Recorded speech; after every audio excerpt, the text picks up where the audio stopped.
Lots of storylines going on the week before official free agency options open up for the NFL teams. We're going to ask our panel as soon as I learn how to speak which ones their favorites are on this week's NFL squad. You are talking ball with the NFL squad. From the Chiefs to the Bills, Falcons to the 49ers, and everyone else around the NFL, it's the local experts of the Locked On Podcast Network bringing you scoops, breakdowns, and the most comprehensive preview of the upcoming weekend for hard-hitting football with our harder-hitting takes. Buckle up, it's the NFL squad. Then we have a seat for you. No hurt feelings allowed.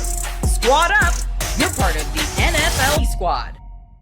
And welcome to this week's NFL squad. Sit back, grab your favorite drink, and join us as we get you ready for what is sure to be a wild NFL free agency period kicking off next week. It's already been wild, guys, and we haven't even actually officially started yet. We are all part of the Locked On Podcast Network, your team every day, and we are grateful for you coming through for this NFL squad. Our squad this week, Landon McCool, Locked On Cowboys, Cody Rourke, Locked On Broncos, James Yarko, Locked On Bucks, Patricia Trana, Locked On Giants, Mike Debate, Locked On Patriots, and I was in such a hurry, Peter, we were going to set you up.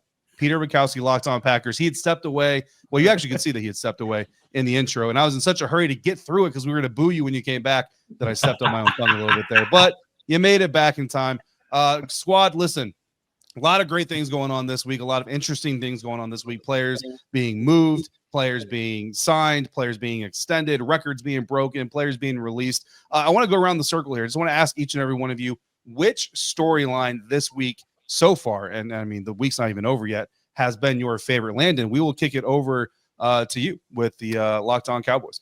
Yeah, I'm obviously going to be selfish here because the Cowboys don't get a lot of play during free agent periods usually. Yeah, the Cowboys are one of the most criminally undercovered teams in the National Football League. Landon, you're right. We never hear about the Cowboys anywhere. It's really sad. I'm going to go with the Osa Odigizua signing. I think it was a big first step for the Cowboys, who are trying to be a little bit different this free agent, or at least we'll see if they're going to be a little bit different this free agency period. And I think the first big domino to fall for them was signing Odigizua to the deal that they did sign him to, and then just getting that defensive tackle check marked off their list. This is going to open things up for Micah and potentially, who knows, maybe even a tier 9 free agent some point in late August before the season starts. I love that. Yeah, you know what? Big fan of Osa. I remember him coming out of college. I was really hoping he wouldn't go to a team that I actually despised. Unfortunately, he did, but it's okay. I'm happy for him as a human being. Cody Rourke, Locked On Broncos. What are you loving? Man, can we talk about the NFL wide receiver market right now? I mean, supply and demand is at an all-time high right now. You have so many veterans, guys getting released. Davante Adams, Christian Kirk. You got guys requesting trades. DK Metcalf, where is he going to end up? Could Chris Godwin somehow end up on the free agency market after they did not franchise tag him? I know James has a lot to say about that, but I think if you were a team who's in need of a veteran receiver this year, man, you have your pick of the litter here. To me, this is the most exciting thing of the week leading up into NFL free agency, and it may not even be done. I even forgot to mention Tyler Lockett being released as well. I mean, so many good wide receivers available for any team out there who is in need.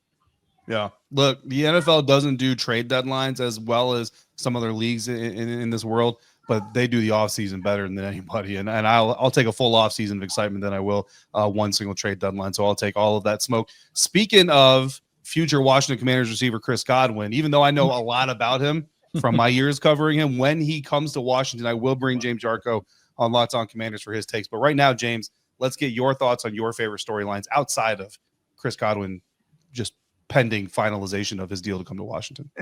They just got Debo. Calm down. But no, I'm 100% with Cody. Like the wide receiver market, 48 hours ago on Locked On Bucks, I was talking about Chris Godwin being the number one wide receiver set to hit the market. Now, obviously you can make the case that it's Davante Adams. You can make the case that DK Metcalf in a trade would be the number one choice for a lot of these wide receiver needy teams. Lockett, Kirk, you still have Stephon Diggs out there. Like all of a sudden, it's starting to look a little bit better for the Buccaneers. I'm still confident they get a deal done with Godwin. He wants to stay. Tampa wants to keep him. But now it allows for Bucs fans to kind of take a breath and be like, okay, now all of a sudden Godwin may not be as in demand as he once was. Yeah, I mean, fan favorite aside, more receivers being available to the rest of the league only helps the Tampa Bay Buccaneers and Chris Godwin situation. Patricia Shanna, Trina, Locked On Giants. What is your favorite storyline this week? Round and round and round they go. Where they stop, nobody knows. I'm talking quarterbacks. Mm-hmm. We got quarterbacks on our mind here. Where's Sam Darnold going to land? Where's Peter's favorite player in the whole wide world, Aaron Rodgers, going to land? I mean, who's going to go where? So many teams with quarterback needs, including my New York Giants, the Raiders. You've got the draft prospects too. It's just going to be an interesting offseason in terms of who's going to land where, how that's going to affect the draft class, and how that's going to affect the seasons coming up. Yeah, look, I woke up Wednesday morning to tweets about the Giants potentially trading up for the number 1 pick to get Cam Ward. I'm here for all of the quarterback madness. Peter Bukowski, Locked On Packers, unfortunately got here before we could unleash our booze on you. There you go. We'll do it anyway. What's your favorite storyline this week? I'm going to go macro on you here. I am always fascinated this time of year in how the bad teams are going to try and not be bad and how the best teams are going to try and stay the best teams. I'm thinking specifically of what the Bears are doing right now. You add big time guards, big time money that you're taking on.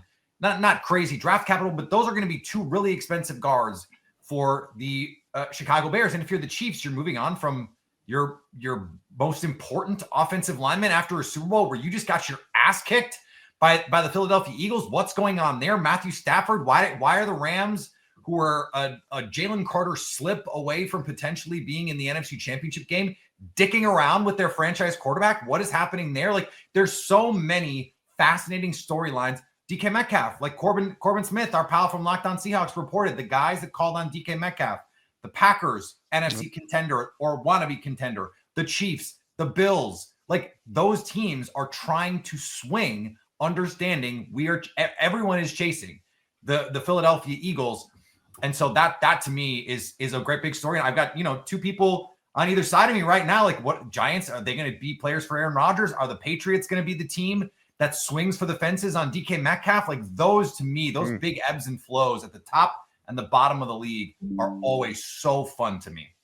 Yeah, I even saw a story that the New England Patriots called the Philadelphia Eagles and said, "Hey, what's up with AJ Brown?" Mike Debate, Locked On Patriots. Yeah, man, what's catching your attention this week? That's it. I mean, the Patriots are in on all of these stories right now. Look, right now, the help wanted sign is posted on One Patriots Place right outside Gillette Stadium. We're taking all calls. We're making all the calls. The New England Patriots are going to be aggressive this offseason. That's my favorite part of the storyline because my head's going to be on a swivel for the next couple of weeks, wondering what moves are going to be made and how they're going to stack up. You're unhappy with your contract right now? Yeah, New England Patriots, bring them right in. We got $130 million in cap space. We can make you the offer you can't refuse. You got an undersized wide receiver out there? No problem. Bring them in. We got an offensive coordinator that loves undersized wide receivers. You got an offensive lineman that actually understands that part of offensive line work is to use more than just your arms. That's like Vince McMahon falling off the chair memes right there. That's exactly what the New England Patriots are doing right now. Feel like I'm channeling my inner Jerry Seinfeld. You got guys that don't return phone calls. You got guys with bad penmanship. If you got bad credit, no credit, bring them all in, hang that sign out on the store that says, "We're ready for business. We need all hands on deck. We need as much help as possible." Yeah, I'm just loving the fact that the New England Patriots are going to be approaching this offseason with aggression because they have so many holes to fill.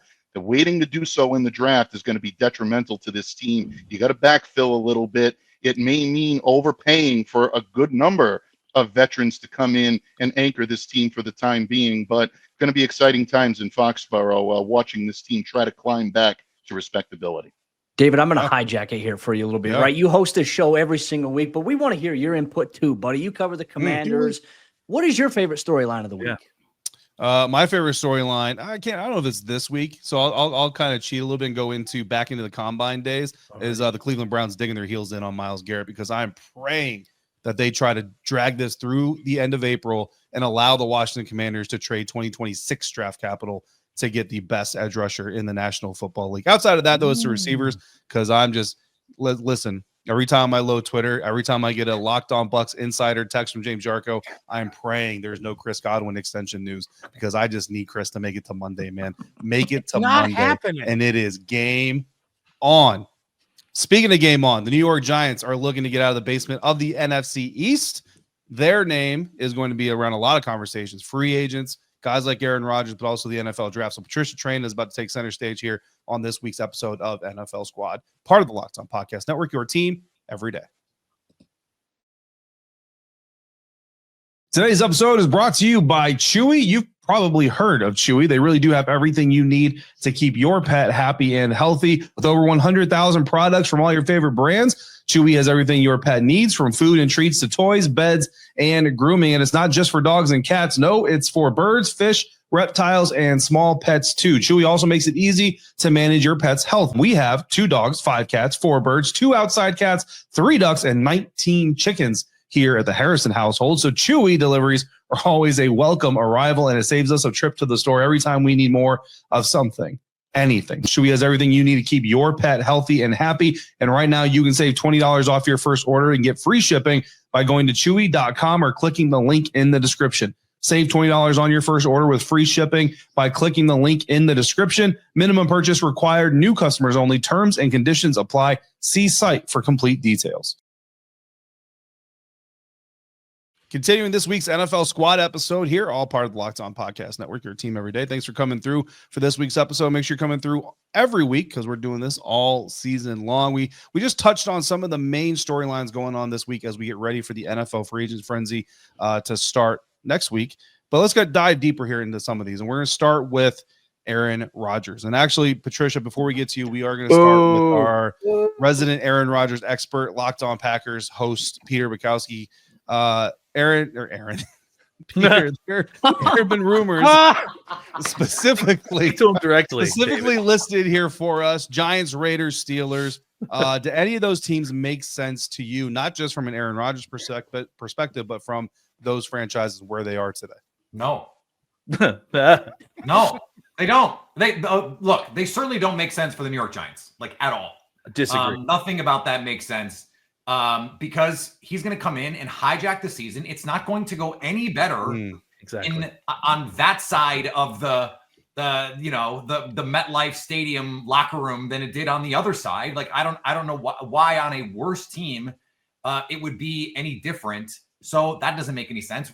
Las Vegas doesn't make any sense because that team stinks too. And then that leaves you with the Steelers. Why would Mike Tomlin want to do that? Why would Mike Tomlin want to deal with all the toxicity, all the Aaron Rodgers nonsense?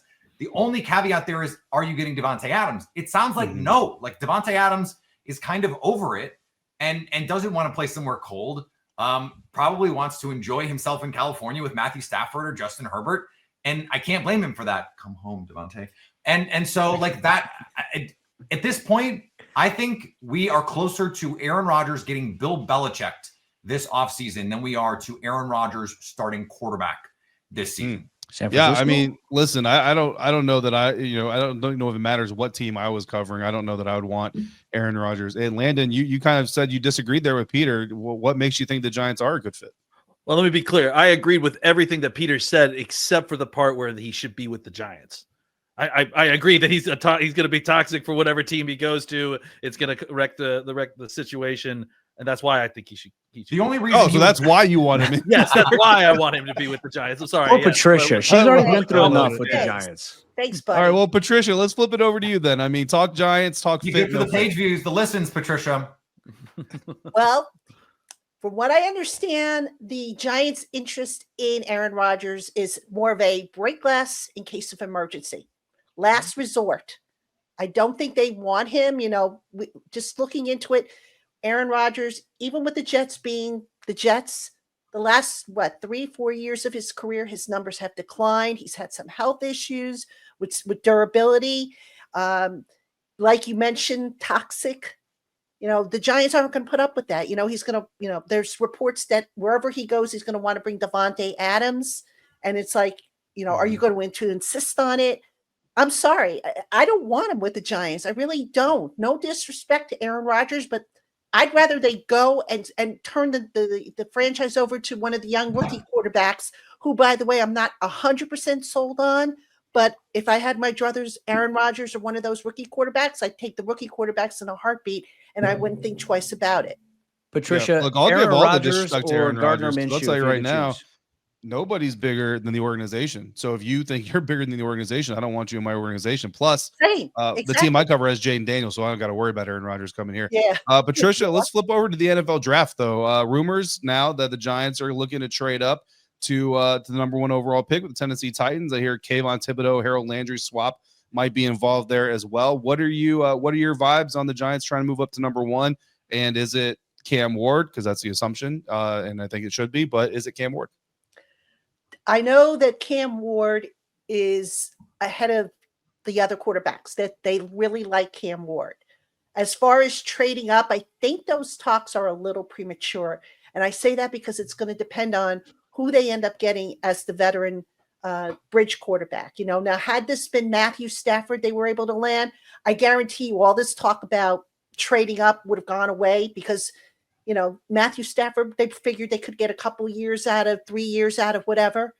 Obviously, it didn't work out for them. So we'll have to see who the veteran bridge is. If it's a Jimmy Garoppolo, if it's a Gardner Minshew, then I think, yeah, maybe there's a better chance of trading up. But as I've said on my show countless times, right now, as of this date, what is it, March 5th?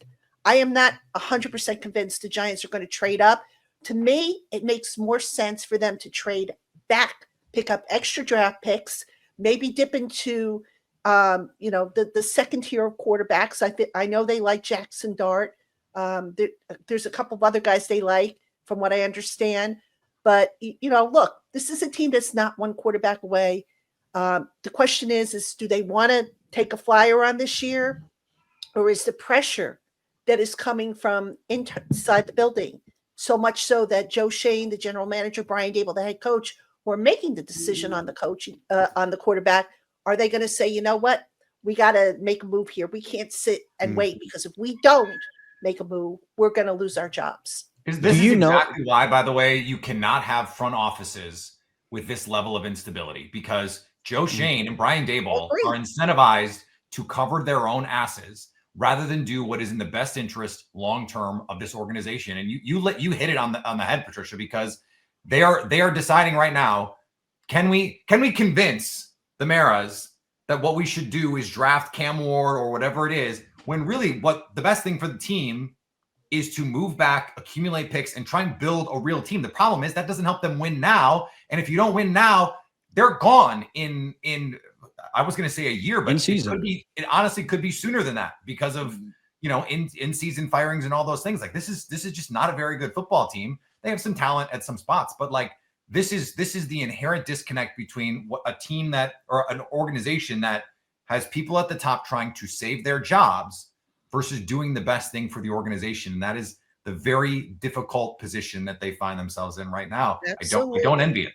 Patricia, do you have any insight as to who Joe Shane's son would like them to get at quarterback? Because he seems like he might have I would love to know that, because that kid hit it right on the head. Man, just look at the Madden ratings. You'll figure it out. Yeah, Madden ratings. Let's get back to real football here. I do want to stick to Cam Ward though, real quick. Cody Rourke, Locked On Broncos. You, myself, and Mike DeBata, Locked On Patriots. The teams that we cover all drafted quarterbacks last year had varying levels of success. Certainly, all three teams have a lot of excitement about the future. I want to ask you this: if Cam Ward were in last year's class, and try to take the rose-colored glasses off, post rookie seasons for all these other guys, where do you think he would have stacked up in that group? I mean, I think he would have been top 15. I think obviously with Denver, they picked 12th, and they got Bo Nix at that regard. I think you would have seen that run. I think he would have probably been maybe the 6th, 7th quarterback taken so far at that point. I think everyone got thrown off a little bit by the Michael Penix thing in Atlanta. I think Cam Ward, maybe he might have gone before Michael Penix. I mean, at that point, maybe Atlanta would have gotten him instead if he had declared.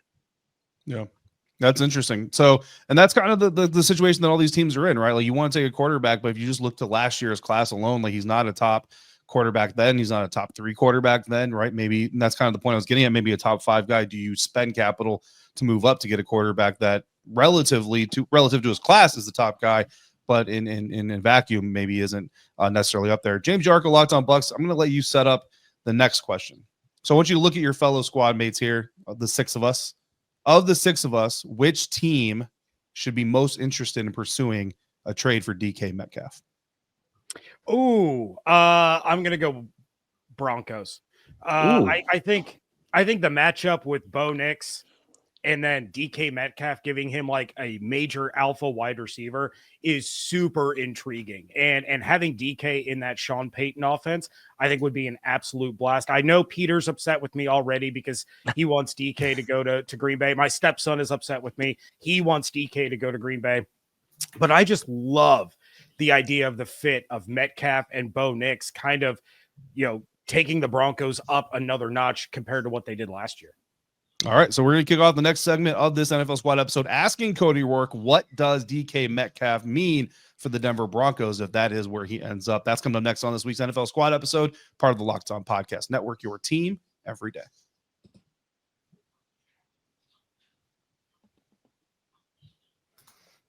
Wrapping up this NFL Squad episode, we just asked James Yarko which of the 6 non-Buccaneers teams, because they got Mike Evans, they're going to bring back Chris Godwin. They don't need DK Metcalf.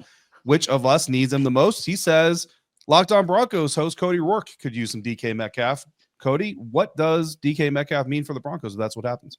I mean, you bring in a true number one wide receiver, and look, you look at pairing him with Cortland Sutton. Those two guys with their size and physicality, certainly that's a great blanket option there for a guy like Bo Nix as he goes into his second year, right? And you got some young, talented playmakers behind him like Marvin Mims, who really ascended on the back half of last season.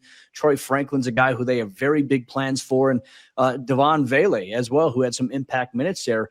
I've always been on the precipice of saying I think the Broncos absolutely need a veteran receiver this year in free agency. That certainly is a need. DK would obviously be a game changer for them, but he's also in line. He wants an extension soon. I don't know if Denver's in a position to do that because they still have to take care of Nick Bonito. They have to take care of Zach Allen, which the reports now suggest he's looking for $25 million per year. Cortland Sutton is expected to get a contract extension either before or after the NFL draft. So there's a lot of moving pieces, whereas I think if he were an outright free agent, Denver can make a push for him. But because you have to trade and Denver loves the draft capital that they have, I think that they kind of pass on this, though I think DK would be game-changing for the Broncos. But I think DK in Green Bay or even in New England, with Jordan Love or obviously with Drake May, I feel like that would be a great start for him, a new start. The Patriots have a lot of ammunition to work with in terms of financial capital, draft capital, things like that. The Packers, if he wants to go to a contender, I think are in a better position than anybody else here right now for DK services. Yeah. So outside the Broncos, I'm looking at the Patriots, right? I'm looking at Mike Debate. So that's my second pick. Mike, I mean, what would DK Metcalf, I can't even say his name right. Hopefully he doesn't come to Washington. What would he mean for the Patriots? Oh, it's an immediate number one receiver for Drake May. I mean, he's absolutely the alpha in the room as to what they have in the room right now. And Cody makes a great point about the Patriots having the resources to be able to make this happen. They've got the money to sign DK to an extension. They've got the draft capital right now to possibly satisfy what Denver needs. Maybe they throw in a veteran or a young player that's not working out here in New England that could be a part of a package to Seattle. But when you look at what DK is going to want long term, is New England the area where he wants to come? He's gone on record a couple of times, guys, saying that he may not necessarily want to play in the Northeast. So you really have to be sure if you're going to push all of your chips into the center of the table and say, DK Metcalf is the guy I want to really help anchor Drake May and help him become the quarterback we believe he can be. You got to want a guy that's going to be there long term. Can the Patriots convince him New England is the place? Maybe, but you really have to have some good assurances that he's going to be open to that. That, to me, is going to be the only detrimental factor here in the Patriots wanting to pursue DK Metcalf, because everything on the field says that this is a call they should already have made at the time that we're recording this. My question for you, Mike, is, and I just went through this in watching what the Packers did with Jordan Love, is when they elevated Jordan Love, they had all first and second year receivers. And they grew together, and it worked for 2 years. I mean, this was, I understand the Packers are now trying to add a premium number one guy if they can, but that's partially because Jaden Reed didn't take the step that they were hoping for. Christian Watson couldn't stay healthy. Dontavian Wicks didn't take the step forward. I feel like there's a lot of wisdom when you're a really, really bad team, which you watched it. I'm not telling you anything you didn't know. That's what they were last year. If I'm the Patriots, I feel like I would take the best trench player available that I could do in the first round. I would take Jaden Higgins at the top of the second and try and build something over time. DK Metcalf's 27, going to be 28 this year. By the time Drake May is a bona fide stud, he might be 31 and isn't going to help you in the same way. I'm just wondering from your perspective, what you think the best way to build this team is. How do you balance that for Drake May and the Patriots, understanding they're at least a year, probably 2 or 3 away from being a real playoff team in the AFC? Yeah, that's a great question, Peter. And that's one that ultimately I think Mike Vrabel and Ryan Cowden and Elliott Wolf at the top of that Patriots food chain right now are going to have to answer in short order. Look, the Patriots need to start building from the trenches, and they're not being very revealing about exactly what that plan is going to be, but they're leaving breadcrumb trails along the line for us to be able to follow. All the names that they're being linked to right now in free agency are trench guys, whether it be Milton Williams in Philadelphia, whether it be Ronnie Stanley in Baltimore. These are the types of players that they're going to look to build around. So that way, when they go to the draft, they can draft for best player available. They don't necessarily have to draft for need, because there are so many needs on this roster that filling some of these slots with savvy veterans going in may be the best way for them to go. With regard to your question on wide receivers, yeah, I think you're absolutely right on the money there. I think what the Patriots need to do is get a core together that Drake May can build with. We're already hearing about Jalen Polk working with Drake over the offseason, really meeting with Vrabel, trying to get him bought in. Javon Baker is someone that has met with Mike several times already, has spoken to him, and is very on board with trying to revamp what was a very disappointing rookie season for him last year. So Patriots have to decide if they've got a couple of guys in the room that can work with Josh McDaniels and be cultivated in the type of image he's going to want for that type of offense. Yeah, I think there's something to be said for that. If these guys are not the answer, yeah, the Patriots definitely need to get some young guys in that room that can grow with Drake and develop that type of synergy that you see with some of the best teams in the league that have sustained excellence, not just flash in the pan 1 year and then you kind of peter off. This is going to be something that they're going to want to build for year to year to year. I'm not a fan of that phrase, Mike. Not a fan of it. Does this sure seem like this is the NFL flashing a bright flashing light saying they really do not like this wide receiver class in the draft? Because it seems like the noise we've heard out of the combine is that the people are lower on these wide receivers coming out, and then suddenly you see all these players being made available. It's like the teams are seeing that there's a market for available picks for veteran wide receivers because the class looks so bad. I'm wondering if this isn't all in reaction to being very underwhelmed by this wide receiver. Landon, I think it has more to do, frankly, with the cost. Like every team needs 3 of these guys, and if they're going to get pass rusher money, then Justin Jefferson, 30+ million, we're not that far removed from that being quarterback money. I mean, that was 5 years ago. That was quarterback money. So I think what teams have realized, Brian Peacock was the one that sort of put this bug in my brain, because he mentioned this, like the 49ers signed Brandon Ayuk to a top of market deal, and within a year had buyer's remorse. Yeah. I think we're seeing teams go, like, if you're the Seahawks, you have Jackson Smith-Njigba, but he's this 1 year of that. DK Metcalf is a proven 1,000-yard generator since his rookie season, but they're going, do we want to pay him $30 million? Does that make sense for our football team? I think a lot of teams, maybe not the Bengals, are looking at this and going, I don't know if it makes sense for us to pay these guys that much when, even to your point about the draft, there's still 15 guys who are going to go in the top 100. Lots of wide receivers are going to go. Right? You can get receivers every year in the draft. I think it's more about what the financial market is for these receivers. No one wanted to pay Davante Adams $35 million a year. That's ludicrous. I think it's both, because I think there's the thing is in this class there are tons of those guys. If you're looking for wide receiver 2, wide receiver 3, or a gadget guy to come in, there's tons of those guys. But as far as true wide receiver 1 alphas, there's almost none. I mean, outside of Hunter, maybe, and then Ted. How many teams need that though? Maybe there are 25 wide receiver 1s in the NFL. I think I just went through the list on Twitter like yesterday. There are a lot. Most teams have a true number 1. More offenses need them than don't, I think, as for overall in their system, but may not. Well, But it's changed a little bit. Like with the too high shell that we're now seeing commonly, it's easy to take a corner, play him outside of the best receiver if he's lined up on the outside, safety over the top, and you can spy if you have an athletic linebacker, you can spy inside. Like you need other guys to contribute. I mean, that's why I think, like Peter, to your point of the Packers, that's why I was like, man, the Packers' young receiving core, that's something to be excited about for the future. Now, obviously, the injuries to Christian Watson, all this other stuff like that's out of control of that. But just a year and a half ago, there was a lot of excitement. Wow, this Packers receiver room could be very special as a young unit. It's starting to go where we're seeing the market devaluation change a little bit, right? Receivers used to be a high premium because there's so many now. That price is going to go down. It's hard. I think what you just described actually means that there should be less wide receivers on the field, right? Like we should be seeing more, bulkier 12 personnel formations, and that to me means this is the you best need tight wide end class receivers to maybe get we've in ever on seen the in outside. the draft. So I think and there was an uptick in 12 personnel across the league, not necessarily team to team, but there was an uptick in 12 personnel used last season. So look, it's the game ebbs and flows, man, and eventually I love it. Running backs will be the bee's knees again someday. I don't know when, but Hey, someday. I don't know. Saquon ruined that for style, it looks everybody. like. it's coming. Saquon just got paid whatever 20. Saquon got fat paid. Yeah, big. All right. We are running a little bit long here, but I do want to ask a few more questions here before we get out. Landon McCool, I do want to play Mythbusters here with you guys, and actually we're gonna go James Jarkle. We'll start with James. Locked on Bucks. What's a myth, a rumor, a point of speculation surrounding the Buccaneers that you think either holds a lot of water or holds absolutely zero water?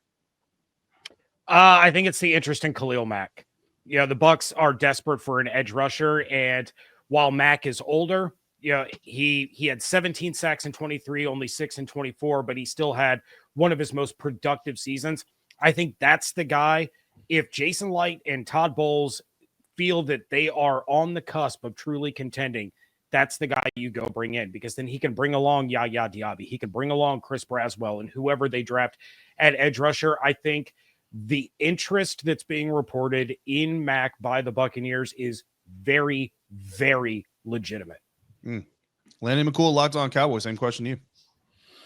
Around the Bucks? No, I'm just kidding. I think for me, it's the Cowboys are completely out and spending an off season. I think I'm not completely ready to say that it is completely false, but I do think we've seen more of the steps that they would take if they were going to be more, bigger spenders in free agency. I'm not saying they're going wild, but the fact that they got Osa signed up before the franchise deal, they seem to be working on Micah. They've already started to flip the switches on some of those contracts to get the money ready. I do think that they're going to be a little bit bigger spenders than everyone's expected.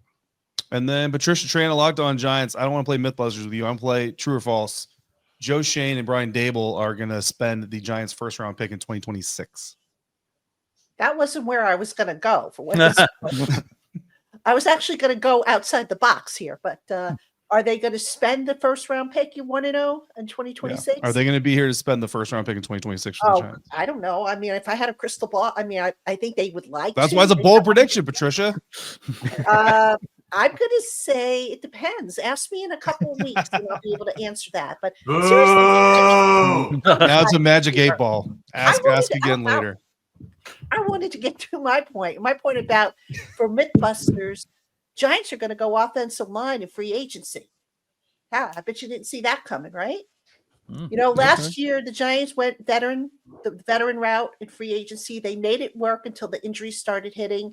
Joe Shane at the combine saying that they have forfeits with the line set, which to me says that maybe they're not going to move Evan Neal inside the guard, though I wish they would. I'd like to see what he could do at guard. So I do think they're going to be heavy hitters in the guard market. All righty, that's fair enough, Patricia. And you know what? Honestly, I don't blame you for answering my question. If I had to answer the same question about a coach that I was covering every day, I don't know if I would do the same thing either.